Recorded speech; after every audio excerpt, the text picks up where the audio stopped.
Hello, everybody. Welcome to Tuesday, February 23rd, 2021. Mr. Parrott here with your rundown of what we're doing today. Since you cannot be here with us. First off, make sure that you do your bell ringer for today. That is up there, ready to go for you. Secondly, we're going to be looking at our final section of notes. We're going to do half of the section today, the other half tomorrow.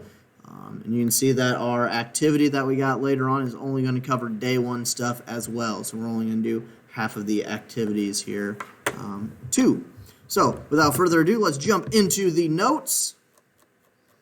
And I'm going to go ahead and skip all the way down to where we'll be before I put it on the screen here. We're at number 7.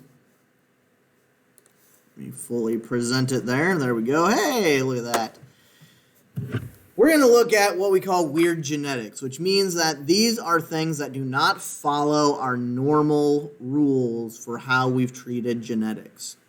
There's 4 of them that we're going to look at. There's more than 4 that exist, but these are the 4 most common ones, or the 4 that we're going to talk about at least anyways. So we're going to look at 2 today and 2 tomorrow and do a little activity with each one of them. Oh, I'm going to have to move my face. I'm just going to scrunch myself down here. Put myself there. I don't think I'm in the way of anything. I can go up here. So, our weird genetics. For our first 2, they're kind of very similar.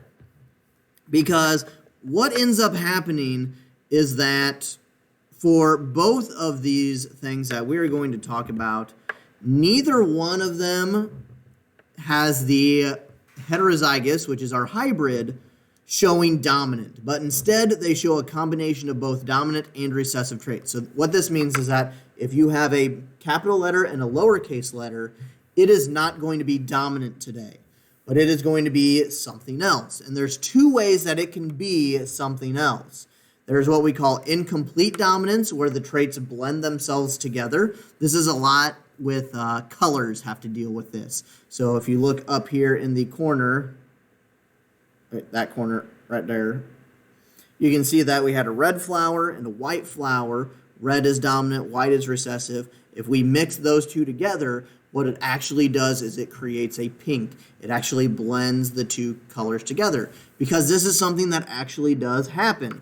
You can take our hair color, for example. If you have a brown and a blonde, it creates that little like dirty blonde-ish look where it's not all the way blonde but not all the way brown, but it's in between there. This is called incomplete dominance because it's still trying to show dominance, but some of that recessive is creeping in there. So they blend together with incomplete.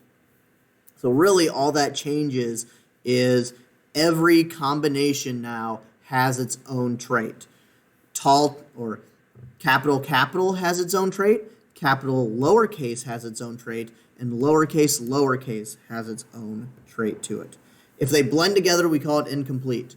For codominance, it is going to be something where both traits show equally. And for example, for this one, we got our cows down below in, that corner.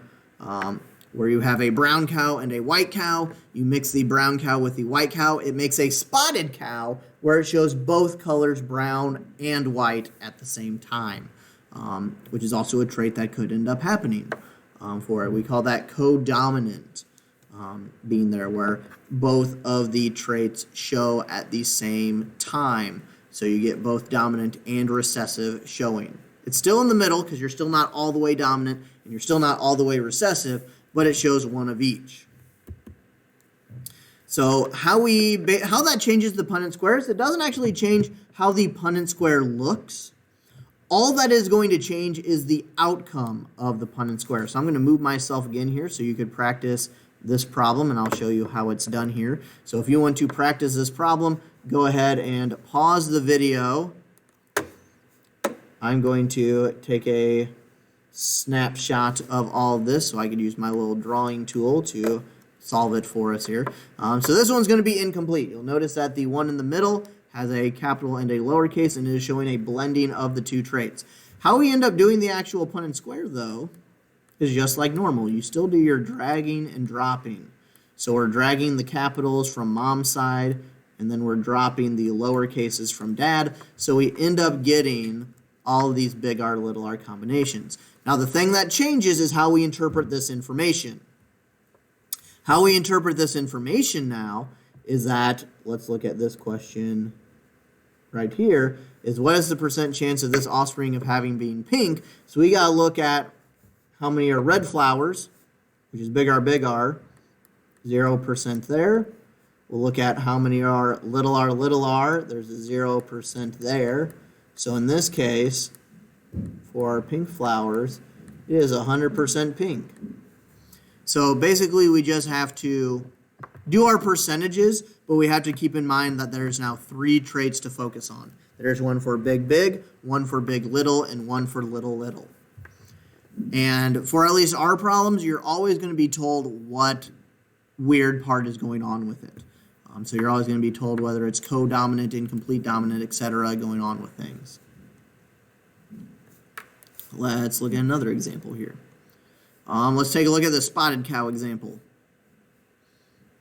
If you want to try it on your own, do the pause trick here. Otherwise, I'm going to solve it here for us.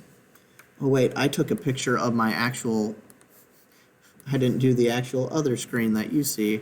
Okay, here we go. There we go. Now my face isn't in the picture. That was just weird. I was like having picture on picture, like Inception going on there. All right, so I'm just going to solve our Punnett square. We drop the big B and little b in there. We drop another big B, little b over here. And we got a little b, a little b. So in this case, we got our brown cow, our white cow, mix them together. If you have one of each, you become a spotted cow. So in this case, we look at what is the chance of an offspring being spotted. Let's first look at our brown cows. We have one box that has big B in it, so that's 25. Let's look at our white cows. One box has little b, so that is also a 25. Leaving you 2 boxes that have one of each, big B, a little b. Going on there with it. So that is how you do a couple of these types of problems. Now let's look at our assignment today, which your assignment is all about doing these types of traits. If you want to watch the video going through it, there's a video there. I can't show it though to you in this manner, so you'll have to go in the notes and look at the video if you want the video. Let me bring over the assignment. We kind of set it up like stations. So what you're going to be doing is just the day 1 stations, where you'll have a problem dealing with incomplete dominance. So here's our incomplete dominant stuff. Read the directions, know that it's a blend of the colors. So you have a black fur cat and a white fur cat. If we blend these 2 colors together, what would you end up getting? You need to fill in the missing trait. Hopefully you know what black and white ends up making if they're blended together. And then you have a problem over here. We have father is big B, mother is little b. So just like we did a couple weeks ago with our Punnett squares, you got to fill out what mom and dad are. Fill out the inside of the boxes. And then there are the questions that go along with it on the next page. So make sure you answer the questions. This is where all the percentages are going on. Some of them have you explain what you're doing for things. So make sure you explain when it comes to explaining. And then codominance is going to be the same thing, except this time we are showing them equally instead of blending. But you're going to have mom and dad up here. You've got your thing to fill out for what the mixture would be. And then you've got your questions that go along with it. And then we'll be getting into day 2, which day 2 would be tomorrow. So you need to finish off those questions. If you need assistance in anything, please let me know. Otherwise, hope you're doing well, staying safe, and I hope that you're back with us sooner rather than later, because we're approaching the end of the quarter. Next week's the end of it, so hopefully you're back in here before the end so we can get things squared away before the end. But in case I don't see you today, hope you're doing well. If you have any questions, do not hesitate to contact me. But otherwise, have a good one, and I will see you later.